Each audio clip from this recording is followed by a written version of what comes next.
Hello, it's Monday, October the 10th, 2022. Sean and I are already laughing, which is always a good sign. But I mean, what's going on? Nobody knows. That's the problem. It's like I had the temerity. I had the temerity to say that there wasn't a lot of footage available, considering this is a war in 2022, and I got castigated and shot down. You know, you haven't looked for it, but I don't remember having to go and look for footage of the Gulf Wars both times. You know.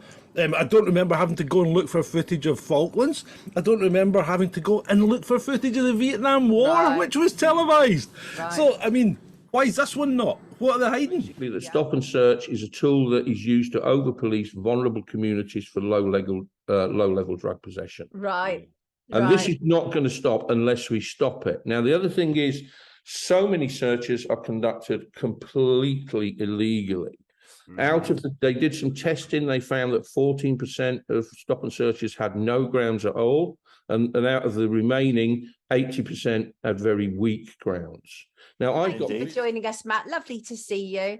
You've no had problem at all. Bit of a turnaround in your life, really. I always knew Matt Tissier as being a footballer, and then suddenly he popped up on my radar.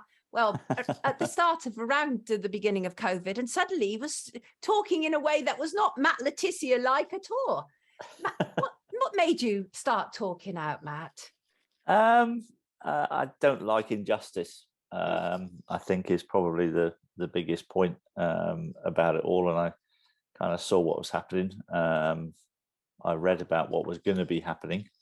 I kept an open mind at first, and then the people that were predicting what was going to be happening, and I didn't like their predictions because it wasn't particularly nice what was coming, and then I saw them all starting to happen, and I thought, wow, they're bang on. I've got to say something about this, and of course, by doing that and putting your head above the parapet, you put yourself out there to be shot down by the government lackeys in the media and all the blue ticks who are all probably compromised in some way or another, and they've got to toe the line of the elites. And I decided I'm gonna speak out and try to warn as many people as I can about what's coming. Whatever we're feeling, uptight about, if we can just talk it through, we feel okay about it. Yeah. And a friend and colleague of mine, Dr. Harry Proctor, who's a personal construct psychologist, he always used to say, he says, as long as you talk to someone who really listens to you, a bit like we were talking about a few weeks ago.